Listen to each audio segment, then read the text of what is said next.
Inside the Trump administration's controversial Vanity Fair photoshoot. A much-talked-about Vanity Fair photoshoot featuring senior members of Donald Trump's inner circle has sparked eyebrow-raising reactions across political and media circles, from nervous officials to sharp critiques and spin control from the White House. A tense portrait session.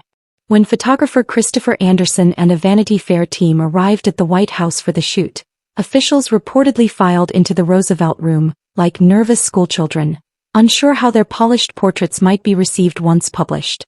The lineup included some of the Trump administration's most recognizable figures: Press Secretary Caroline Leavitt, Vice President J.D. Vance, Secretary of State Marco Rubio, Deputy Chiefs of Staff James Blair and Dan Scavino, Homeland Security Advisor Stephen Miller, and Chief of Staff Susie Wiles. According to observers, tension was palpable. One official quipped, "We're all going to get fired for this," while Vance joked that he alone had 100% job security. The resulting formal group portraits, moody, stark and shot in black and white, juxtaposed sharply with the usual polished political imagery, creating striking visuals that quickly became a cultural talking point. Behind the images, contentious interviews. The photos were published alongside an in-depth Vanity Fair profile that included candid, often unfiltered remarks from Chief of Staff Susie Wiles, remarks that have become the subject of intense debate. In the article, Wiles characterized President Trump's personality as resembling that of an alcoholic. Not for drinking, Trump has long maintained his teetotaling lifestyle, but as a metaphor for what she described as compulsive, obsessive behavior. She also offered blunt assessments of other senior figures, calling Vice President Vance a conspiracy theorist, and criticizing former Attorney General Pam Bondi's handling of the Jeffrey Epstein case. These remarks prompted both controversy and damage control.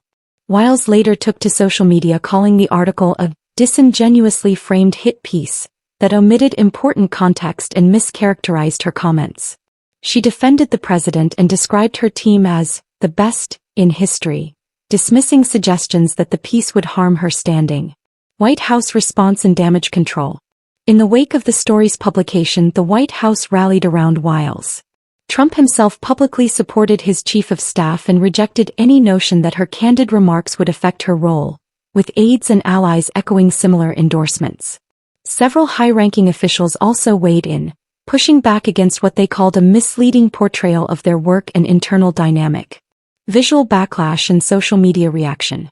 Not all the reactions were focused on the words.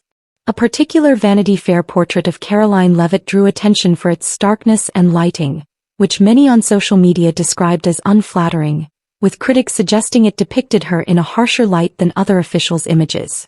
These images and the profile together sparked debates about media access, portrayal of political figures, and how much the public should see beyond polished press releases and staged campaign shots. For a presidency that thrives on spectacle and carefully cultivated public imagery, this Vanity Fair feature might prove one of its most unusual and revealing media moments yet.